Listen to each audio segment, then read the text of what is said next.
वक्रतुंड महाकाय सूर्यकोटि संप्रभ निर्विघ्नं कुरु देव सर्वकार्येषु सर्वदा। गणेश चतुर्थी की आप सभी दर्शकों को डीडी बिहार देखने वाले जितने भी दर्शक हैं उन्हें ढेर सारी बधाई, खूब सारी शुभकामनाएं।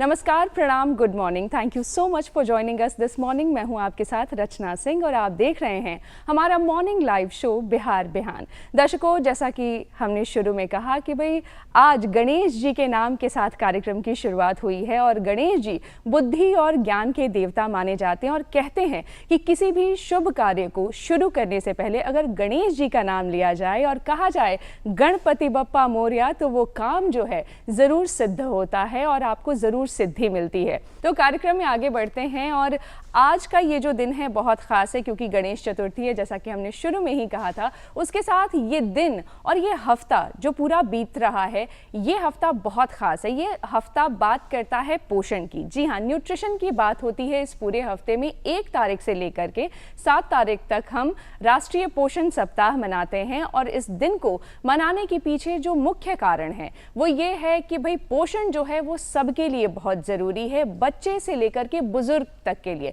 यानी जो भी व्यक्ति इस दुनिया में है उसके लिए पोषण बहुत ज़रूरी है। और जैसा कि हमारी एक्सपर्ट हमेशा कहती हैं कि पोषण जो है वो ज़रूरत ही नहीं, हमारा हक भी है। तो आइए अपने हक पर बात करते हैं और आपको उनसे मिलवाते हैं जो आपको पोषण के बारे में बहुत अच्छे से, बहुत डिटेल में वो सारी जानकारी देंगी जो आपके लिए ज़रूरी है। तो आइए मिलकर स्वागत करते हैं डॉक्टर अनामिका कुमारी का, जो वेलनेस और न्यूट्रिशन एक्सपर्ट हैं all India institute of medical sciences Patna से। मैम, बहुत बहुत स्वागत है आपका हमारे कार्यक्रम में।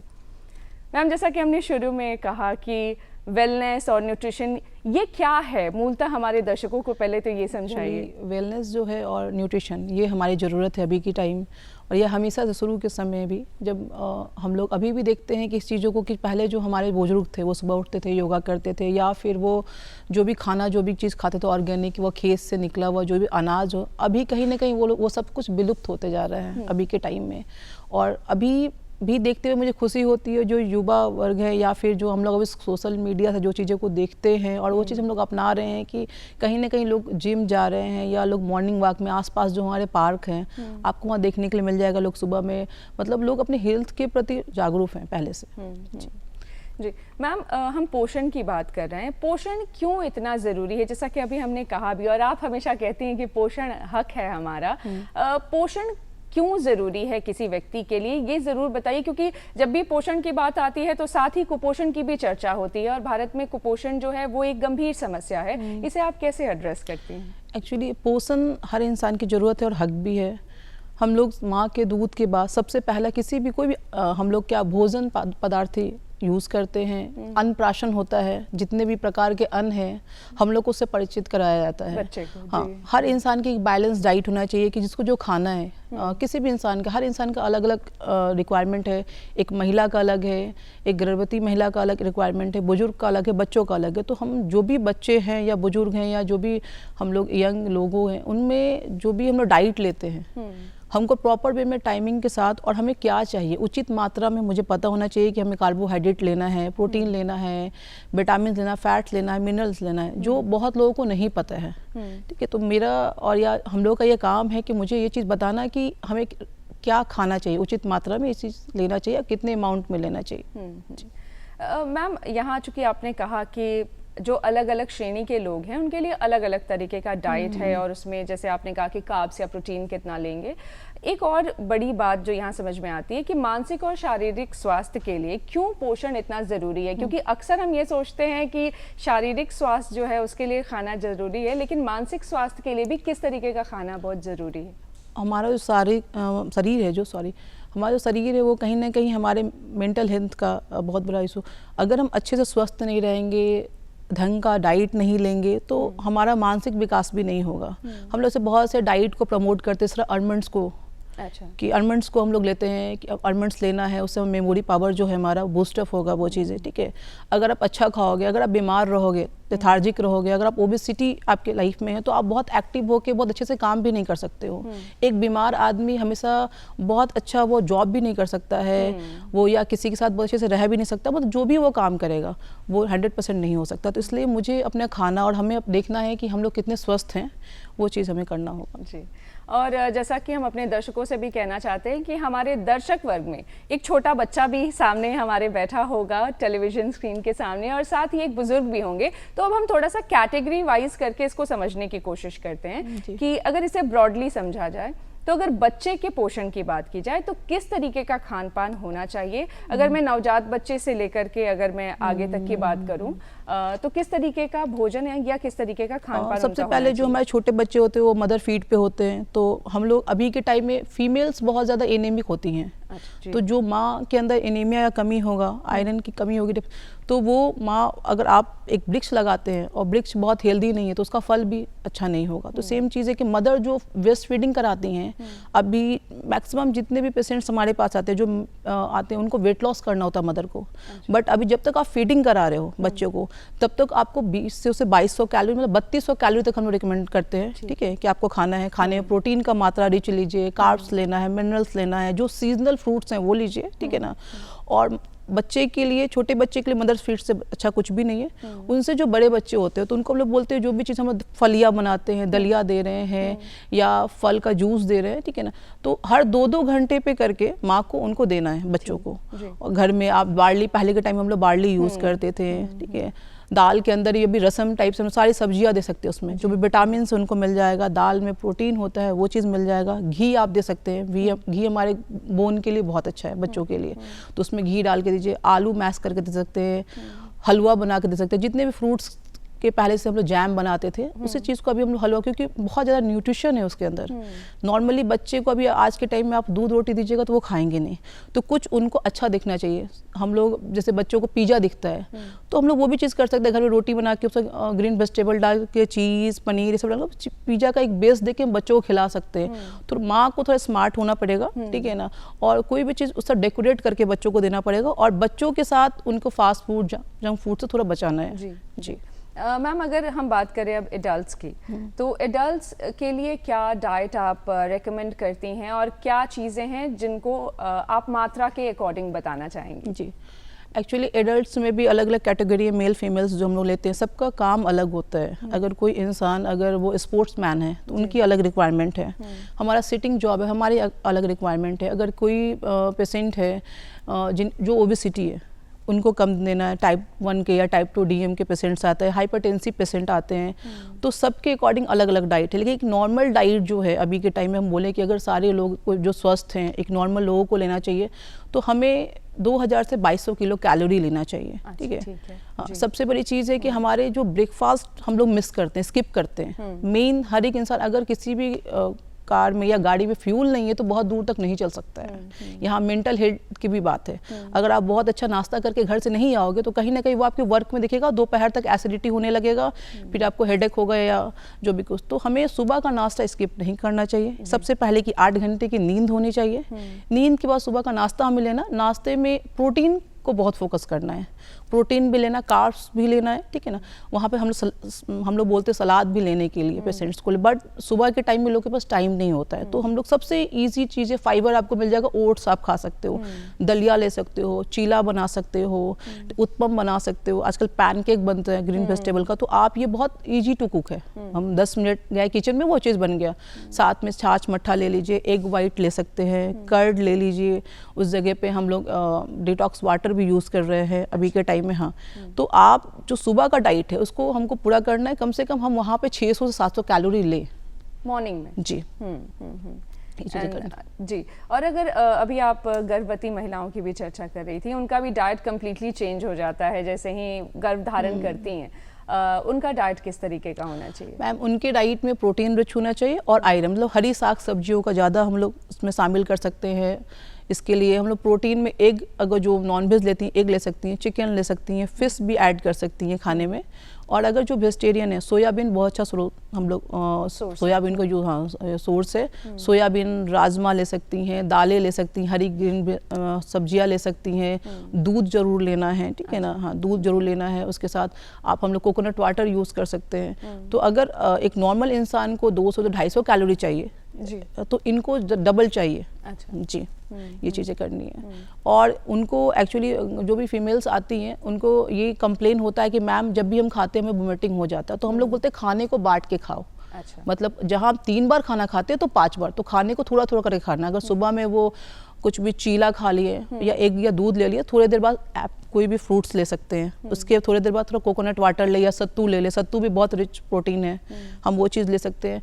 दूसरा कुछ है कि ये भी देखना है कि प्रेगनेंसी के साथ साथ कुछ और प्रॉब्लम तो नहीं है। अच्छा। मैक्सिमम आजकल हम लोग देखते हैं कि डायबिटिक होती हैं और मतलब नॉर्मल है, GDM की जो पेशेंट होती हैं शुगर लेवल थोड़ा बढ़ जाता है। तो ये भी देखना है कि जो चीज़ें हम खा रहे हैं उसमें शुगर का परसेंटेज क्या है। तो ये एक बहुत ज़रूरी चीज़ है और ऐसे में डाइटिशियन के पास आप जा सकते हैं और बेहतर तरीके से समझ सकते हैं इन सारी चीज़ों को। अगर हम बुजुर्गों की बात करें मैम, तो उनके लिए आप क्या सजेस्ट करती हैं या कितनी कैलोरीज उनके लिए इम्पोर्टेंट है? बुजुर्गों के लिए तो मैक्सिमम जितने बुजुर्ग होते हैं कहीं ना कहीं उनका कुछ ना कुछ हिस्ट्री होता है, मेडिकल हिस्ट्री, कार्डियक के पेशेंट होंगे या उनके साथ ये होता है कि डायबिटिक बहुत कॉमन चीज़ है, हाइपरटेंसिव पेशेंट हैं। तो उनका अलग अलग सबका जो भी पेशेंट्स हैं, सबसे पहले जो भी पेशेंट है उनका एज देखना है, एज फैक्टर, इकोनॉमिक बैकग्राउंड, कि मैं कुछ ऐसा चीज़ उनको प्रिस्क्राइब ना कर दूं जो उनके पॉकेट पे भारी पड़े, और ये इजी टू अवेलेबल हो, हमारे मार्केट में आसपास में मिल जाए, फ्रेंडली हो वो चीज़ें। और अगर वो मरीज़ हैं, अगर शुगर के पेशेंट हैं, हाई ब्लड प्रेशर के पेशेंट हैं, तो हमें देखना है कि उनका चार्टिंग क्या है, मेडिकल रिपोर्ट्स क्या है। क्योंकि कुछ पेशेंट्स का HbA1c हम लोग देखते हैं जो बहुत नॉर्मल रेंज में होता है, लेकिन उनका PP फास्टिंग बढ़ा हुआ है। अच्छा। तो इसमें मुझे देखना है कि रात का लास्ट खाना कब हुआ। अगर सुबह का फास्टिंग का, अगर अर्ली मॉर्निंग का देखते हैं तो रात का खाना कब हुआ। अगर रात में हम बहुत रिच चीज़ें खा लेंगे, सपोज दैट कि हम लोग स्टफ पराठा खा लिए, तो सुबह का फास्टिंग हमेशा बढ़ा हुआ, बॉडी में ग्लूकोज की मात्रा ज़्यादा होगी। ठीक है, ये चीज़ें हैं। और अगर हम दिन का सुबह का खाना खा रहे हैं और उस वहाँ हेवी डाइट कर लिया या शुगर कुछ ज़्यादा ले लिया, तो फिर आपका PP जो है आफ्टर मील जो है वो राइज आएगा। तो हमें ये चीज़ें देखना है कि जो भी चीज़ वो खा रहे हैं बैलेंस होना चाहिए, घर में मतलब कुक हो, ये नहीं कि हम बाहर का कुछ भी कॉर्नफ्लेक्स खा रहे हैं, प्रॉपर डाइट होना चाहिए। तो अगर जो डायबिटिक पेशेंट है उनको ये चीज़ देखना है, ये चीज़ नहीं है कि हम चावल नहीं खा सकते, रोटी नहीं खा सकते। आप चावल भी लिमिट मात्रा में खा सकते हो, रोटी भी ले सकते, दोनों में कार्बोहाइड्रेट है, बट आपका शुगर का लेवल क्या है इस चीज़ पे निर्धारित करता है। फाइबर बहुत रिच लेना होगा अगर कोई डायबिटिक पेशेंट है या हाइपरटेंसिव पेशेंट है। मैक्सिमम हम लोग हाइपरटेंसिव जो पेशेंट होते हैं उनको बोलते हैं नमक नहीं डालने के लिए ऊपर से, ठीक है ना, लेकिन हम लोग इनको डायबिटिक पेशेंट को भी बोलते हैं ऊपर से नमक नहीं डालने के लिए, ठीक है ना, वो चीज़ें। तो हम अगर रोटी ले रहे हैं तो रोटी की मात्रा कम, अनाज कम होना चाहिए, प्रोटीन ज़्यादा होना चाहिए, कार्बोहाइड्रेट उससे ज़्यादा, और साथ में हमको मिनरल्स लेना है, ये चीज़ें। और अभी हम लोग फ्लैक्स सीड को बहुत प्रमोट करते हैं, तीसी जो अलसी जो पहले हम लोग खाते थे, अलसी का जो ये ओमेगा फैटी एसिड है, शुगर में बहुत अच्छा कंट्रोल करता है, हाइपरटेंसिव के लिए बहुत अच्छा, और बहुत अच्छा है वेट लॉस के लिए भी। तो आप ये चीज़ों को खाने में ऐड कीजिए। जी मैम, अभी आपने वेट लॉस की चर्चा की, तो वेट मैनेजमेंट के लिए अक्सर ये बहुत ज़रूरी हो जाता है कि आप किस मात्रा में खा रहे हैं, आपको ये पहले समझना होगा। बाद में आप एक्सरसाइज से बहुत सारी चीज़ें कम या ज़्यादा कर सकते हैं। ऐसे में हम ये समझना चाहते हैं कि वेट मैनेजमेंट के लिए किस तरीके का न्यूट्रिशन होना चाहिए आम तौर पर किसी भी व्यक्ति का। देखिए, सबसे पहले बेस मैनेजमेंट में बहुत ज़रूरी है कि BMI क्या है। अच्छा, ठीक है। तो हम लोग क्या करते हैं कि किसी भी पेशेंट्स का पहले एज, सेक्स जो भी मेल फीमेल हो गए, हाइट हो गया, ठीक है ना, और वेट, ये सब कुछ लेके हम लोग BMI निकालते हैं। तो जैसे BMI का रेंज है हमारा 18 से 22 नॉर्मल रेंज है, तो उसमें ग्रेड 1, ग्रेड 2, ग्रेड 3 है। तो पेशेंट हमारा किस ग्रेड में है, तो किसी को 6 kg कम करने की ज़रूरत है, कोई पेशेंट आते हैं उनको 20 kg कम करने की ज़रूरत है। तो हमको ये देखना है कि पेशेंट का जॉब प्रोफेशन, अगर हाउसवाइफ है उनके साथ क्या है कि वो सुबह का कुकिंग करती हैं, बट वो अपने खुद उस चीज़ को नहीं, उनको ब्रेकफास्ट नहीं करना होता, वो 1 बजे पूजा करके फिर खाना खाती है। तो ओबेसिटी का बहुत बड़ा रीज़न ये भी है, स्किप करना, सुबह का ब्रेकफास्ट स्किप करना, और लंबे समय तक हाँ फास्टिंग में रहना, भूखे रहना। और जब वो दिन का खाना खाएंगी तो उसमें बहुत ज़्यादा हाई कैलोरी लेती हैं, वो चावल का ज़्यादा मात्रा होता है, सब्जियाँ शायद हों या कम हो, दाल होगी, सलाद कहीं नहीं होता है। मैं जितने भी पेशेंट्स को, या हम लोग आसपास आंगनबाड़ी में जिस भी क्षेत्र में गए, जो महिलाओं से मिले, सलाद तो खाने में मुझे दिखता ही नहीं है, ठीक है। आप बहुत ज़्यादा कार्ब्स ले रहे हो, आप फास्टिंग में हो, तो आपका वेट तो बढ़ेगा, पुट ऑन ही होगा वो चीज़। हाँ, दूसरी चीज़ है कि अभी के टाइम में हम लोग चलना छोड़ दिए, कहीं भी जाना व्हीकल यूज़ करना है, कार से जा रहे कहीं भी, तो वो एक्टिविटी नहीं होती है। और हाउसवाइफ के साथ है कि वो सुबह निकल के कहीं टहलने नहीं जाती, क्योंकि उनको घर का काम करना होता है। तो डाइट अभी जो वेट लॉस के लिए हम लोग को यूज़ करना है, जो फीमेल्स हैं उनके लिए सबसे ज़रूरी है सुबह का नाश्ता लें। नाश्ते में फाइबर की मात्रा को बढ़ाएं और प्रोटीन की मात्रा को। रोटी चावल कम लेना। अगर हम सपोज बात करें कि एक बड़ी प्लेट की, तो चावल का जो प्लेट होगा वो छोटी कटोरी होगी। नॉर्मली जो 250 ml का जब हम लोग कटोरी यूज़ करते हैं, वो आटा यूज़ कर रहे हैं तो 100 ग्राम आटे में 3 रोटियां लेना है। लेकिन हमारा दाल हमेशा एक्स्ट्रा होना चाहिए, ठीक है। 500 ml का दाल हो, 500 ml की कटोरी में आप सब्जी ले सकते हो, और सलाद काफ़ी फुल प्लेट होना चाहिए। मतलब हमको खाने से पहले सलाद खाना है, क्योंकि हमारा पेट भर जाए। उसके बाद जो चीज़ हम खाएंगे वो कम कम खाएंगे, और खाने को बांट के खाना है, एक साथ ढेर सारा खाना नहीं खाना है। मैम, जैसा कि अभी आप चर्चा कर रही थी, जब भी बात स्टेपल फूड की होती है तो स्टेपल फूड में तो रोटी और चावल ही हैं, और जनरली हम यही मानते हैं कि अगर हम ये ज़्यादा खाएंगे तो हमारा पेट ज़्यादा जल्दी भरता है। लेकिन जैसा कि अभी आपने कहा, ये बहुत ज़रूरी चीज़ है कि अगर आप सैलेड से अपने पेट को पहले ज़्यादा भर लेते हैं, तो उसके बाद आपको ये जो स्टेपल जिसे हमने बनाया हुआ है रोटी चावल, उसको अगर हम थोड़ा कम भी खाएंगे भी तो चलेगा। मैम, हम यहाँ एक और बात आपसे समझना चाहते हैं कि स्नैकिंग की जो प्रॉब्लम है, एक बहुत कॉमन प्रॉब्लम है हमारे यहाँ, और मैं इसे प्रॉब्लम इसलिए कहती हूँ क्योंकि हम लोग कई बार खा लेते हैं। तो स्नैकिंग में अगर हम हेल्दी स्नैक की बात करें, तो क्या वो हेल्दी स्नैक्स होते हैं जो आप सजेस्ट करती हैं, जो हम मिडनाइट क्रेविंग के टाइम भी खा सकते हैं? बिल्कुल, स्नैक्स तो हम लोग बोलते ही इवनिंग में, और सारे लोग खाते हैं। अगर आप घर पे हो तो आपके पास बहुत से ऑप्शंस है। आप वहाँ पे पैनकेक बना सकते हो। पैनकेक बहुत इजी है बनाना। आप सूजी का या मूंग के दाल का ले सकते हो, बना सकते हो, जो हमारे लिए हेल्दी भी है। ग्रीन वेजिटेबल उसमें स्टफ़ कर सकते हो। चीला बना सकते हो, उसको हम लोग रोल बनाते हैं, वेजिटेबल रोल के रूप में चीले को आप बना सकते हो किसी भी दाल में प्रोटीन है, और ग्रीन वेजिटेबल को डाल के आप चीला यूज़ कर सकते हो, वो भी आपका स्नैक में अच्छे उससे इसको यूज़ कर सकते हो। मखाना यूज़ कर सकते हो, बोन्स के लिए बहुत अच्छा है वो चीज़। या मखाना वहाँ पे ले सकते हो। वहाँ पे हम लोग क्या करते हैं कि एक टोफू बनाते हैं, जस्ट लाइक ये आपका समोसा हो गया, ठीक है ना। तो उसको टोफू, एक्चुअली टोफू जो होता है वो लड्डू टाइप का होता है, ठीक है। उसके अंदर में जितने भी तरह के जो दाल है, जितने भी तरह की दाल है, मिलेट्स है, इसको यूज़ कर सकते हैं। तो भी स्नैक्स के लिए अच्छा काम है, और आपके वेट लॉस में भी काम करेगा, शुगर लेवल को भी मेंटेन करेगा, बोन्स के लिए भी अच्छा है। और क्योंकि इसमें आलमंड्स की बहुत अच्छी मात्रा होती है, दाल के साथ हम यहाँ आलमंड्स को, तीसी को डालते हैं, तो वो आपके लिए मतलब आपके बॉडी को जो बैलेंस है, शाम के टाइम में अगर हम रात में बहुत हेवी डाइट खा रहे हैं, तो आप टोफू खाओगे तो आपको भूख नहीं लगेगा, तो शाम का डाइट, रात का डाइट ऐसे भी लाइट आपका हो जाएगा। जी, यानी बहुत फुलफिलिंग है। बहुत फुलफिलिंग है। जी मैम, डाइट की बात हो रही है तो अभी मील्स की भी हमने थोड़ी देर पहले चर्चा की।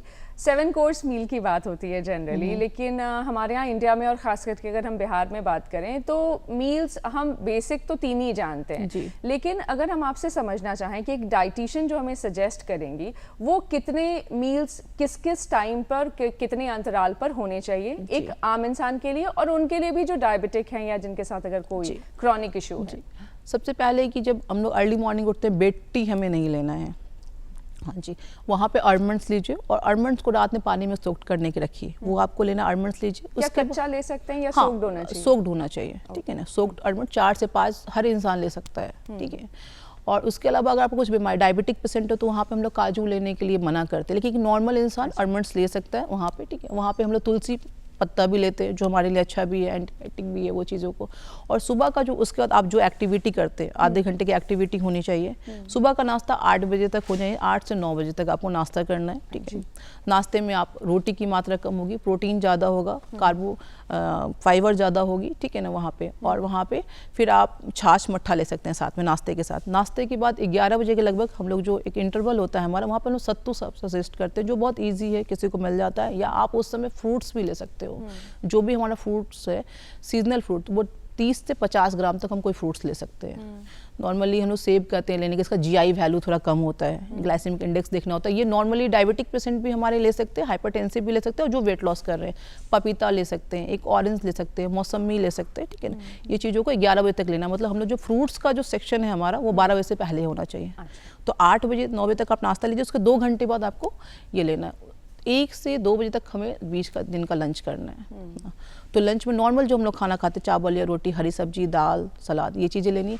4 से 5 बजे जो स्नैक्स का टाइम है, वहाँ पे हम लोग बोलते हैं पेशेंट्स को आप मखाना खाइए। डायबिटिक पेशेंट्स भी ले सकते हैं, नॉर्मल सारे लोग ले सकते हैं, मखाना ले सकते हैं वहाँ पे, या कुछ चीला ले सकते हैं। अभी पैनकेक्स बोला, टोफू जो बोला, इसको भी ले सकते हैं, लेकिन इसकी मात्रा कम होनी चाहिए।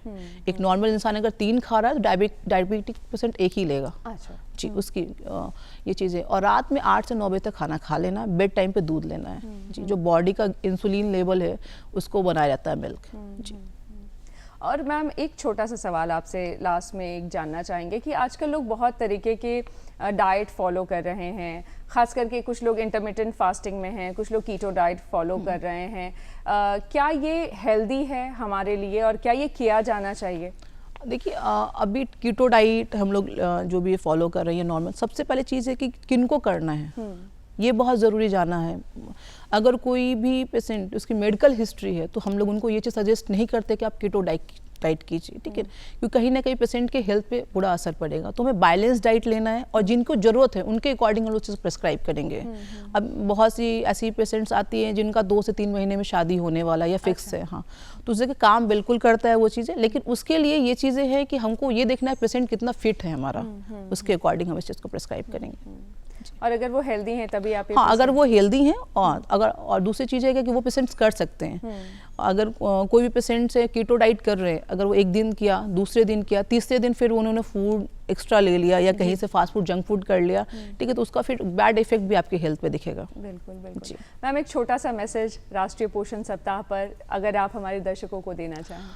सबसे पहले पोषण हमारे लिए बहुत ज़रूरी है, हर इंसान का हक भी है, और सबको पता होना चाहिए कि हमारे घर में वो हर कुछ अवेलेबल है जो खा के हम स्वस्थ रह सकते हैं। हमारे पास प्रोटीन का बहुत अच्छा स्रोत है कि जो भी हम दाल खाते हैं, फलियां ले रहे हैं या ग्रीन वेजिटेबल लेते हैं, सत्तू ले रहे हैं, ये सब चीज़ आप यूज़ कीजिए अपने खानों में कहीं भी। और सुबह का ब्रेकफास्ट एकदम स्किप नहीं कीजिए। जो नॉर्मल चीज़ें हैं कि हम अपने घर में नहीं टाइम में रोटी नहीं बना सकते तो ओट्स, चीला, ठीक है ना, और उसका दलिया, ये कुछ भी बना के हम सुबह खा सकते हैं। एग्स बहुत इजी है ये चीज़ें करना, साथ में सलाद। बॉडी को हमेशा हाइड्रेट रखना है, पानी की बहुत ज़रूरत है हमारे शरीर को, वो चीज़ें हैं। और आप अच्छा खाओगे तभी आप अच्छे रहोगे। बिल्कुल बिल्कुल। मैम आप हमारे कार्यक्रम में आई, हमारे दर्शकों को आपने इतनी अच्छी जानकारी दी, इसके लिए आपका बहुत बहुत शुक्रिया।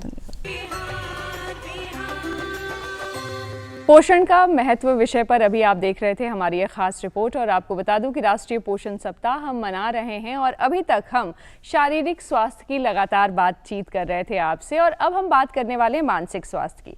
और जब भी मानसिक स्वास्थ्य की बात होती है तो बात होती है हंसी खुशी की, कि अगर आप हंसते मुस्कुराते और खिलखिलाते हुए रहते हैं तो वाकई आप स्वस्थ रहते हैं। और भीतर से, अंदर से स्वस्थ होना ज़्यादा ज़रूरी है। भले आप शारीरिक रूप से थोड़े मोटे या पतले भी हों तो उससे कोई ख़ास बहुत फर्क नहीं पड़ता है, लेकिन मानसिक सुख जो है और मानसिक संतुष्टि जो है वो सबसे ज़्यादा ज़रूरी है। तो आइए आज हम जिनसे आपको मिलवाने वाले हैं, वो मेरे सामने जो बैठे हैं उन्हें देख करके ही अजीब सी गुदगुदी हो रही है अंदर, और ऐसा लग रहा है कि वो सामने जब से बैठे हैं मेरे चेहरे की मुस्कुराहट जो है वो ख़त्म ही नहीं हो रही है। तो आइए आपका परिचय उनसे कराते हैं जो इस देश को हंसा रहे हैं और लगातार कॉमेडी के क्षेत्र में कमाल का काम कर रहे हैं। हमारे साथ स्टूडियो में मौजूद हैं अमित पराशर जी। सर बहुत बहुत स्वागत है आपका हमारे कार्यक्रम में। और आपको बता दूं कि सर जाने माने कॉमेडियन हैं, और उसके साथ ही आपको ये भी बता दूं कि सर की जो पर्सनालिटी है वो मल्टी फैसेटेड पर्सनालिटी है और बड़े कमाल के इंसान हैं। तो सर कार्यक्रम में बहुत स्वागत है एक बार फिर से आपका। शुक्रिया, शुक्रिया आपका। और जैसा कि हमने कहा कि आप जब से हमारे सामने बैठे हैं हम ऐसे ही मुस्कुरा रहे हैं और खिलखिला रहे हैं। कॉमेडी की शुरुआत के बारे में कुछ बताइए, और कुछ कॉमेडी ऐसी जो हमारे दर्शकों को भी अच्छी लगे। देखिए, मुस्कुराना जो है वो बड़ा कठिन काम है, और किसी को हंसाना जो है वो बहुत कठिन काम है। आपको अपने अंदर ऐसी ऊर्जा का संचार करना पड़ेगा जिससे लोग हंसे। उसकी टाइमिंग होती है हंसाने की। तो लाफ्टर करना बड़ा मुश्किल काम है, लेकिन मैं प्रयास करता हूँ कि ऑडियंस कैसी है, कैसे डायलॉग्स बोलना है, क्या कॉमेडी करना है, तब लोग हंसते हैं। जैसे आज के ज़माने में मान लीजिए कि पहले मोबाइल मान लीजिए गिर जाता था तो क्या होता था, बैटरी बाहर आ जाती थी। अब मोबाइल जब गिर जाता है तो दिल बाहर आ जाता है। फर्क, बिल्कुल, हाँ बिल्कुल। फर्क, मोबाइल का ज़माना है तो बड़ा फ़र्क पड़ गया है। लोग एंटरटेन थोड़ा भूल गए हैं, लेकिन मीडिया के ज़रिए उनको एंटरटेनमेंट मिलता है, तो मंच कम मिलने लगा है। लेकिन जब मंच मिलता है तो कोशिश हम करते हैं कि मंच पे गर्दा गर्दा गर्दा करके जाए, बिल्कुल, बिल्कुल। और ये प्रयास रहता है मेरा। जी। तो सर, जैसे कि हमने कहा कि आप राष्ट्रीय पोषण सप्ताह मना रहे हैं और हमारे लिए बहुत ज़रूरी है हंसी मुस्कुराहट, बिल्कुल। और आपको ये सारी चीज़ों की प्रेरणा कब से मिली और कैसे मिली, और कैसे आप इस तरफ आ गए और आप लोगों को हंसाने और गुदगुदाने लगे? देखिए, प्रेरणा की बात नहीं है, अच्छा लगता है इसलिए कि ये तो बचपन की बात है। जब बचपन में हम लोग खेलते थे, कूदते थे, तो मजाक करते थे, तो वहाँ से कहीं ना कहीं कुछ ऐसा फीडबैक, कॉमेडी कुछ है नहीं, कॉमेडी है टाइमिंग, कॉमेडी है किसी चीज़ को देख करके कॉमेडी करना।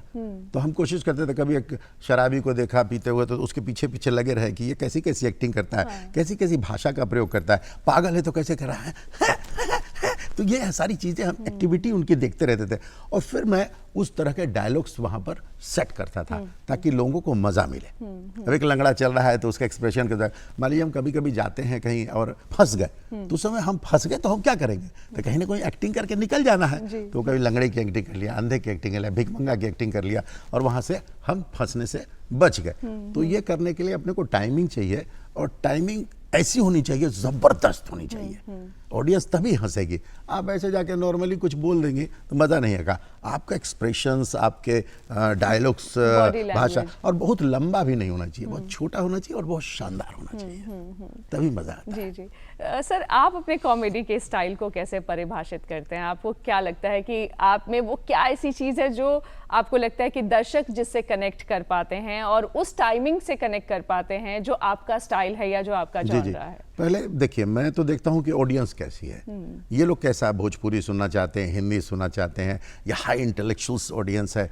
ऑडियंस को पहले आपको जानना पड़ेगा, उसके लिए ऑडियंस को प्रोफाइल करना पड़ेगा, कैसी ऑडियंस है। बहुत ज़्यादा अगर इंटेलेक्चुअल्स ऑडियंस है तो आपको उस स्टैंडर्ड के ही डायलॉग्स बोलने पड़ेंगे, उस स्टैंडर्ड का कॉमेडी करना पड़ेगा।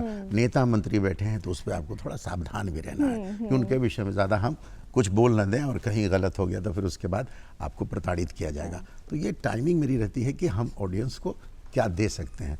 जैसे कोई भी हम चीज़ बोल रहे हैं, तो अब एक्टिंग कर रहे हैं तो हमको डूबना पड़ता है उस एक्टिंग में।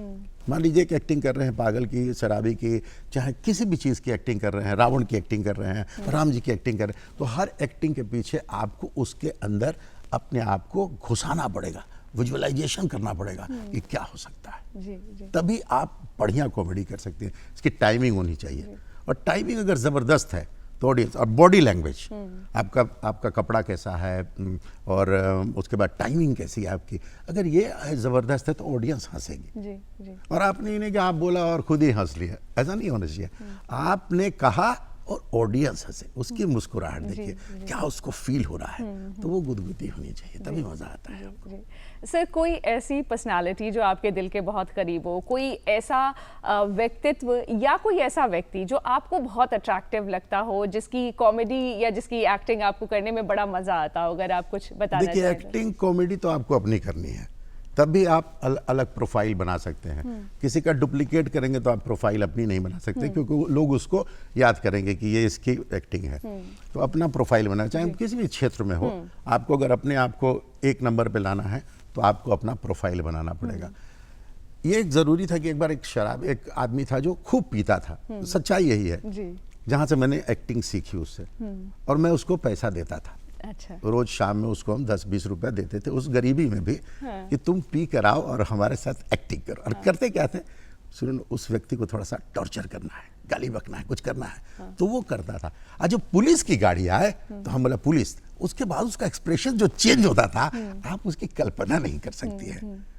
वो एक्सप्रेशंस और वो सारा चीज़, वो डायलॉग, वो बॉडी लैंग्वेज, उसका लार चुआना, उसका आंख दिखाना, वो सारी एक्टिंग हमको बड़ी अच्छी लगती थी। सर, कुछ करके बताएंगे थोड़ा सा? हाँ, जैसे मान लीजिए कि अब पी कर हुआ है, हम बोला कि चलो पी कर, पीना देखिए पीते नहीं है, लेकिन एक्टिंग करने में क्या फीलिंग्स होने चाहिए। हम पूछा क्या जी, क्या हाल चाल है भैया? के बाद भैया एकदम भैया बहुत बढ़िया भैया, हाँ भैया जय भैया, प्रणाम भैया, सुबह हो या शाम हो, गुड मॉर्निंग भैया, गुड मॉर्निंग। हम कहा अच्छा सुनो, जाओ, ज़्यादा पी लियो हो तुम, निकल जाओ यहाँ से। कोई बात नहीं भैया, कोई कुछ नहीं बोलेगा भैया, कोई कुछ नहीं, कोई नहीं बोलेगा। हाँ भैया, कोई कुछ नहीं बोलेगा। हमका पुलिस अच्छा ठीक है भैया, ठीक है, चलते। अच्छा ऐसे पुलिस वाला आगे जाए फिर बोले ये पुलिस क्या करेगा, कुछ नहीं करेगा भैया, कुछ नहीं भैया, भैया तो पुलिस से डरिए, पुलिस से डर। ये उसका स्टाइल था। तो इतना एक्सप्रेशंस उसके पास था, इतने डायलॉग्स थे, और डायलॉग भी इसी तरह का बोलता था जो हम बोल रहे हैं, वो इस तरह के डायलॉग बोलता था। तो हमने इस डायलॉग को मर्ज किया कि अब क्या किया जाए। तो हमारी एक फिल्म थी बंधन टूटे ना। अच्छा। तो हमने इस डायलॉग को इस फिल्म में डाला, और करीब 5 मिनट का ये डायलॉग मेरा है, जिसमें डायलॉग का एंड जो है बहुत शानदार है। तो वो मेरी फिल्म बहुत सुपर डुपर हिट हुई। और ये डायलॉग भी आप देखेंगे कहीं कहीं आप मिलता रहता है आपको सुनने को यूट्यूब के माध्यम से। तो वो डायलॉग मेरा बड़ा हिट रहा। ये शराबी की एक्टिंग करने वाला। इसके अलावा कोई और सर जो आपके दिल के बहुत करीब हो, जिसको आपने कई बार परफॉर्म किया हो, स्टेज पे ऑडियंस के सामने परफॉर्म किया हो और वहाँ से खूब सारी तालियां बटोरी हो? देखिए, हमने पहले सोचा कि लैंग्वेज की बात भी, बहुत सारे लैंग्वेज को हमने कैसे सीखा। कहीं हम जाते हैं तो आप मुंह चलाइए। अब मुंह चला रही हैं तो हम चाहे चला रहे हैं तो हम देखते रहते हैं, उसका टेक्निक हम पकड़ लेते हैं। मान लीजिए भाषा नहीं आ रही है, जल्दी भाषा आप कैसे सीखेगा? तेलुगु, मलयालम, कन्नड़ नहीं सीख सकते, इंग्लिश नहीं सीख सकती हैं, आदिवासी नहीं सीखते। तो हम उसको सोचते रहते थे, ये बोलता है ऐसे, अच्छा ये अन्ना कन्ना पुन्ना टिंगा चुक्कू पुक्कू लुक्कू बुक्कू। अब इसको हम तैयार कर लेते थे, और वो उसी भाषा को उसी आदमी के सामने ये भाषा हम प्रयोग करते थे। वो अचंभित होता था कि ये भाषा बोल कौन सी रहा है। मेरे को भी मालूम नहीं कि हम क्या बोल रहे हैं, उसको भी समझ में नहीं, तो वो हिंदी बोलने लगता था। अच्छा। ये ब्यूटी रहती थी हमारी जहाँ भी जाए तो हमने फिर सोचा कि नया कुछ करना चाहिए। तो हमने हिंदी गाने को कंपोज करना शुरू किया, इंग्लिश स्टाइल में, भोजपुरी को इंग्लिश स्टाइल में कंपोज करना शुरू किया। कुछ सुनाएंगे सर? हाँ जरूर। जी। एक गाना है, आपने सुना होगा, कनवा में सोहे वाली, जूड़ा में लगा के जाली, चाल चलेली मत वाली, बगल वाली जान मारे ली। ये मनोज तिवारी जी ने गाया है। मनोज तिवारी हमारे अच्छे मित्र हैं, उनके साथ हमने बहुत सारी फिल्में की, रवि जी के साथ भी फिल्में की। तो ये गाना सीधा है कि कनवा में सोहे वाली, जूड़ा में लगा के जाली, चाल चलेली मत वाली, बगल वाली जान मार ले, हो बगल वाली जान मार ली। अब ये गाना सीधा है। अगर मानिए इसको विदेश में गा रहे हैं, अमेरिका में गा रहे हैं, तो भोजपुरी का भी सम्मान करेंगे और इसका भी सम्मान करेंगे। तो दोनों का सम्मान करते हुए अगर इसको हम कंपोज करेंगे तो कैसा हो सकता है? स्टाइल ऐसा भोजपुरी का, लेकिन उनको समझ में आए कि हम अंग्रेजी ही बोल रहे हैं, हिंदी बोल रहे हैं। ठीक है, तो करेंगे क्या कि हे बगल वाली किल में रे, बगल वाली किल में रे, बगल वाली जान मारे ले, चिक बाबू चिक दन बट बियान वान वो शिक बोर लाइक मान द वर्क के मार, कनवा में सोए के बाली, जुड़ा में लगा के जाले रे बाबू, अलग रे बाबू रे बाबू रे बाबू रे बाबू, कनवा में सोए के बाली, जुड़ा में लगा के जाली, चाल मूविंग मत वाली, बगल वाली kill me every time, बगल वाली kill me every time, बगल वाली जान मारे ले ना चंबक तावरक वैनबक सुबक गोरे गोरे गाल इनके रेशम नियन बाल बा, बॉडी के कंस्ट्रक्शन देखी जियरा बेहाल बा, हो जियरा बेहाल बा, हो जियरा बेहाल बा, जब ई मार्केट जाली लागत मुआ डाली, चाल मूविंग मत वाली, बगल वाली kill me every time, बगल वाली kill me every time, बगल वाली जान मारे लिया या। जी, बहुत शानदार, बहुत खूबसूरत। और जब से आप हमारे सामने बैठे, जैसा कि हमने कहा कि मैं मुस्कुरा रही हूँ, वैसे ही मेरे ऑडियंस भी लगातार हंस रहे होंगे, मुस्कुरा रहे होंगे। आप जब ये गा रहे थे सर, तो रैप की भी कहीं ना कहीं से कुछ खुशबू आ रही थी, कुछ रैप सुनाना चाहेंगे? देखिए, रैप गाना बड़ा सरल है, टाइमिंग और रैप। जैसे मान लीजिए हम यहाँ पर हैं, मान लीजिए सपोज कीजिए आपके साथ बिहार में, बिहार पर ही देखिए कंपोजिशन बनाते हैं हम। ठीक है।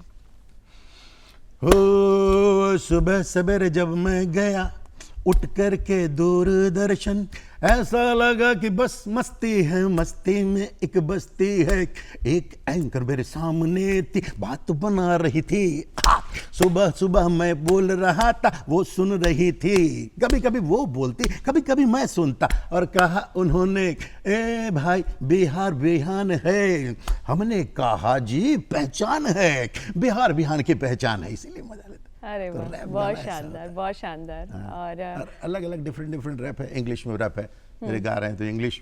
जैसे कि हम जब साउथ में गए तो हम कोची बहुत दिन रहे। अच्छा। कोची में जब गए तो हमको बड़ा प्रॉब्लम होता था, लोग अपनी भाषा का प्रयोग करते थे। तो हमने वहाँ पे ऑटो वाले को कहा कि भाई ऐसा है कि मुझे इस भाषा को सीखना है, तुम खाली मुंह चलाओ, बड़ा मजा आएगा। ठीक है, उसने मुंह अपना चलाया और मैंने उसको कंपोज कर लिया। गाना भी गा लेता हूँ उसमें। अच्छा, हाँ, कोई गाना आप कहिएगा, जैसे मान लीजिए तुम पास आए दिल है, कोई भी जो गाना कहेगा उस गाने को मुस्तुरत भाषा में ट्रांसलेट करके घुसा। जरूर सुनाइए सर। हाँ, तो देखिए पता अब कैसे उसको, देखिए हम कंपोज, जब हम उसके पास जाएं खाना मांगने के लिए तो अपने भाषा में होता है अन्ना कन्ना पन्ना टेका, हमको समझ में नहीं आवे, तो हमने भाषा को डेवलप किया। उसके पास हम गए, हमने कहा कि अन्ना आबर यन्ना पोतर कल या चोबरा, कोची मतलब कोची नहीं इधर पोंडा यारा पोड़ रही कुट्टी मारो को तो बट। बेचारा सोच रहा है क्या बोल रहा है आदमी, समझ नहीं रहा है। उसने कहा क्या?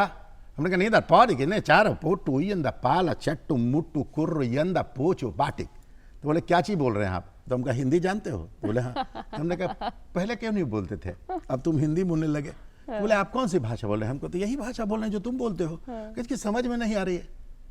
तो हमने वहाँ पे कंपोजिशन बना लिया कि जैसे गाना कोई गा रहा, मान लिया तुम पास आए ना पटा मुल्ले तारा मारा हुट्टू बना बना शुट्टू रे अब तोर मारवे ओलाम। अब देखिए हम क्या कर रहे हैं, कुछ नहीं कर रहे हैं, उस भाषा को खाली हम ट्रांसलेट स्टाइल में ला के रख रहे हैं। गाना यही है।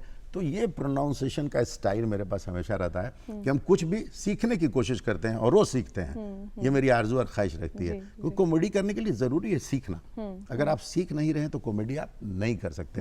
टाइमिंग बहुत ज़बरदस्त होती है, तो वो टाइमिंग हम चुरा लेते हैं, आपसे भी चुरा लेते हैं, इनसे भी चुरा लेते हैं। ऑन स्टेज, ऑन स्टेज कोई कर रहा है, परफॉर्म कर रहा है, मान लीजिए कहीं की टीम आके परफॉर्म कर रही है और उसको ऑन स्पॉट हमको सुनाना है, तो हम वो ऑन स्पॉट करते हैं। उसके लिए मेरे को उनको सुनना पड़ता है, उनको देखना पड़ता है, उनका भाव देखना पड़ता है। ये टाइमिंग होनी चाहिए, ऑब्जर्वेशन अगर आपका शानदार है तो आप कुछ भी कर सकते हैं। अब आप चल रही हैं तो आपके चाल को भी स्टाइल में हम देखेंगे ये क्या कर रही हैं। अच्छा, आपसे बात कर रहे हैं तो आपकी मुस्कुराहट के साथ साथ मेरे को भी लग रहा है कि वो एक अच्छी ऊर्जा मेरे को मिल रही है, तो मैं एक ऊर्जा का अच्छी ऊर्जा का संचार कर दूं। तो ये बहुत माने रखता है कि आप क्या कर सकते हैं। और एक कॉमेडियन के लिए सर व्यक्तिगत जीवन से ही वो चीजें निकालते हैं, अपने ही घर परिवार आसपास पड़ोस से ही कैरेक्टर्स उन्हें मिलते हैं। कोई और ऐसा कैरेक्टर है जो आपके दिल के बहुत करीब है, खास है, या फिल्मी कोई कैरेक्टर है जो आपको बहुत इन्फ्लुएंस करता है या आपको बहुत प्रभावित कर गया है, अंदर तक छू गया है, जिसके बारे में राहे बगा है, आप ना चाहते हुए भी आप उसके जैसे हो जाते हैं या उसका जिक्र करते हैं? देखिए ऐसा नहीं है, लेकिन हम फिल्म जो देखते हैं उसमें हम देखते हैं कि वो कैरेक्टर क्या डूब रहा है। अच्छा, वो डूबना उसका जो है कितना अच्छा है। तो एक डूबने वाला व्यक्ति कितना बढ़िया परफॉर्म कर सकता है। जब वो डूब जाएगा तो उसको दुनियादारी से कोई मतलब नहीं है, उसको आसपास की चीज़ नज़र नहीं आती, उसको लगता है कि हम बस इसी में डूब जाए। तो वैसे बहुत सारे डायलॉग्स भी ऐसे, मान लीजिए प्राण जी के डायलॉग हैं, चाहे राजकुमार जी के डायलॉग हैं, तो उनका डायलॉग डिलीवरी का भी स्टाइल होता था। राजकुमार जी जब बोलते थे जानी हमें बिहार में बुला लिया और हमसे कुछ पूछा भी नहीं। तो उस तरह शत्रु भाई हो तो कहें क्या बात कर रहे हैं, अरे उस लेडी ने तो मुझसे इतना सवाल किया कि मैं कंफ्यूज कर गया। भीष्म, ऐसे बहुत सारे भीष्म होते गए।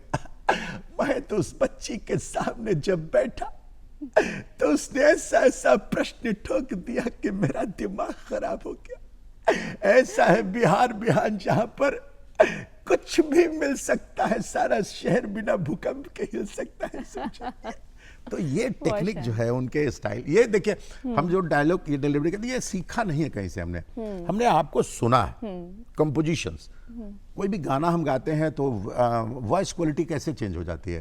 तो वॉइस क्वालिटी चेंज होती है उसकी वजह से क्या कि हमको डूबना पड़ता है उसमें। जब हम डूबेंगे तो वो क्वालिटी अपने आप ससर के वहाँ निकलेगी। आप डूब ही नहीं रहे, मन जैसे ही गा रहे हैं तो कुछ फायदा आपको नहीं है। तो ये भी फिल्म लाइन तो हमने बहुत सारी फिल्में भी की। कादर जी के साथ हम रहे, रवि किशन जी के साथ रहे, मनोज तिवारी के साथ रहे, गुफी पेंटल के साथ रहे। मेरे को सबसे मजा आता था जगदीप साहब के साथ रहने में। अच्छा। जगदीप साहब शानदार काम करते थे, शानदार कॉमेडी, लेकिन खुद पीते थे। पीना उनका बहुत था। वो पी के जब डायलॉग बोलते थे तो पीछे से हम उनको पकड़े रहते थे, आप समझ लीजिए कि वो गिर ना जाए। हम पीछे से पकड़े रहते थे और वो आदमी शानदार डायलॉग बोलता था। एक गाना था मेरा, असली क्या बा नकली क्या बा, हर चीज कयामत बा, और गीत गाई हम भोजपुरिया, धुन बिलायती बा। ये हमने लंदन में शूट किया था, तो बलमा 420 में। तो वो गाना में उनको उन्होंने कहा कि भाई पराशर जी, गाना में मेरे को भी एक्टिंग करनी है। तो हमने कहा सर कैसी एक्टिंग करेंगे? तो ऐसे ऐसे मेरे को मुंह चलाना है गाने में। तो अब सोचिए कि किसी गाने में अब जगदीप साहब कर रहे हैं और उसकी टाइमिंग होनी चाहिए। तो हमने कहा ठीक है। तो जगदीप साहब को उनका क्या आप बताइए कि टाइमिंग आपकी मुंह चलाने की क्या होगी? तो ऐसा होगा, बड़ा स्टाइल से करते हैं, टाइमिंग उनकी होनी चाहिए। तो हमने एक गाना उनके साथ उनके लिए गाया, कंपोज किया। वो गाना था भोजपुरी में, इंग्लिश स्टाइल में था क्योंकि लंदन में शूट कर रहे थे। फिल्म जैसे बलमा 420। तो वो आपको हम थोड़ा सा सुनाते हैं। बिल्कुल बिल्कुल बिल्कुल। वो था गाना, असली काबा नकली काबा, असली काबा नकली काबा, हर चीज शिकायत बा, गीत गायल हम भोजपुरिया। जगदीप जी हैं, धुन बिलायती बा, ओ गीत गायल हम भोजपुरिया, धुन बिलायती बा। ये जगदीप जी करते थे, उनके स्टाइल से हमको बोलना पड़ता था। और तब ये गाना पूरा रिकॉर्ड हुआ और बजा, और हमने अच्छा किया, परफॉर्मेंस किया। बहुत तो शानदार। बॉम्बे में ये जो सारी चीजें थी, कंपोजिशन, रैप वेप गाना, ये मुझे बचपन से शौक था। हम अखबार भी पढ़ते थे तो कोशिश करते थे कि अखबार को रिदम में पढ़ें। दो का पहाड़ा पढ़े तो रिदम में पढ़ते थे। दो का पहाड़ा आप लोग पढ़ती होंगे ना, दो का दो, दो दूनी चार, दो तीन छह, दो चौका। हम लोग स्टाइल से पढ़ते थे। जो का जो सकिबो रकिमो, दो दूनी चार वसिकबार, दो तीन छह लकिमो साद कांड, दो चकवा डांस तकबो, दो पचे 10 आई खुलेगी बस, दो चकबारो सड़ा सिंहार, दो सत 14 लकिमो स्टैक, दो वटी सला 10 सबैको, दो नंबर 18 वटी मोर साउंड गान, दो दहा को 20 लाई मेरी फेस एवरी टाइम। वाह सर, बहुत शानदार, बहुत कमाल। एक आखिरी सवाल आपसे जानना चाहते हैं सर, स्टैंड अप कॉमेडी कितनी टफ होती है? क्योंकि आप इस तरीके की कॉमेडी में रहे हैं शुरू से और लाइव परफॉर्मेंसेस देते हैं, कितना चैलेंजिंग रहा है ये, और अब और कितना चैलेंजिंग होते जा रहा है सोशल मीडिया के आने के बाद? देखिए, आप स्टैंडर्ड कॉमेडी जो है, स्टैंड अप कॉमेडी, वो बड़ी अच्छी कॉमेडी है, ठीक है। उसमें ज़्यादा मूवमेंट्स नहीं करना है और उसमें आप सहज भी कुछ भी बोल सकती हैं, तो वो टफ बहुत ज़्यादा नहीं है। उसमें आपको याद होना चाहिए कि आपको जो भी चीज़ कर रहे हैं, हाँ, स्क्रिप्ट याद होना चाहिए। स्क्रिप्ट अगर आप भुला गए, क्योंकि आपको वहाँ पर एक्टिंग करने का बहुत ज़्यादा मौका नहीं मिला, क्योंकि माइक एक जगह रखा हुआ है। माइक अगर दूर रहेगा तो उतनी दूर से हम एक्टिंग जब करते आ देंगे तो उतनी देर में हम दूसरा डायलॉग फ्रेम कर लेंगे, अगर हम तेज हैं तो। जो लोग लिख करके देख करके पढ़ते हैं उनको कॉमेडी करना नहीं आता होगा, वो नहीं अच्छा कर सकते हैं। इसको याद करना पड़ेगा। तो वो कॉमेडी करने के लिए टाइमिंग ज़रूरी है और अच्छे शब्द का इस्तेमाल करें। देखिए, फूहड़ भी कॉमेडी बहुत आती है। बिल्कुल, बिल्कुल। तो हम नहीं चाहते हैं कि स्टेज पर आप मंच पर किसी को, ऑडियंस को या आने वाले जनरेशन को डिमीनिंग लगे कोई चीज। हाँ, तो वो कॉमेडी नहीं होनी चाहिए, फूहड़ कॉमेडी नहीं होनी चाहिए। स्टैंडर्ड कॉमेडी हो, लोग तब ना हंसेंगे, तब उनको मजा आएगा, तब अच्छी ऊर्जा का संचार होगा। और जब आप उनको हंसाते हैं तो एक अच्छी फीलिंग्स आपको भी होती है। तो वो कॉमेडी टफ भी है स्टैंडर्ड, क्योंकि आपको सामने खड़े होकर ऑडियंस के सामने काम करना है और अगर जरा सा भी मूवमेंट नहीं है तो उसमें देखिएगा कहीं राजू जी थे या कुछ लोग रहते थे तो वो देखिएगा आप स्टेप कर लेते थे। वो टैलेंट है उनके, वो मैनेज कर हाँ, वो मैनेज, उतना स्टेप करने में उनको मैनेजमेंट आता था, वो कर लेते थे। तो वो स्टैंडर्ड कॉमेडी हम लोगों को भी करनी चाहिए। आप बिहार के भी जो अनाउंसर हैं, जो कॉमेडी करते हैं, उनको भी करनी चाहिए। बिल्कुल, तो उसके लिए उनको थोड़ा शिक्षा ग्रहण करनी बिल्कुल पड़ेगी। सर, बिल्कुल। और सर, आप कार्यक्रम में आए, इतनी स्टैंडर्ड कॉमेडी आपने हमारे दर्शकों को दिखाई और आज वो बहुत कुछ आपसे सीख करके भी गए होंगे। आपका कार्यक्रम में आने के लिए बहुत बहुत धन्यवाद। बहुत बहुत धन्यवाद आपका। तो आज के कार्यक्रम में बस इतना ही। आप अगली सुबह हमारा ऐसे ही दिल थाम कर इंतज़ार कीजिएगा, क्योंकि आपको हंसाने, मुस्कुराने और अच्छी बातें बताने हम अगली सुबह कल फिर से आएंगे। तो अपना ख्याल रखिएगा। लेकिन इस कार्यक्रम से जुड़ा अगर आपका कोई सवाल है या सुझाव है तो आप हमें मेल कर सकते हैं हमारे ईमेल आईडी पर। हमारा ईमेल आईडी नोट कर लीजिए, director.ddkpatna@gmail.com। तो आज के लिए बस इतना ही। आप देखते रहिए DD बिहार। नमस्कार।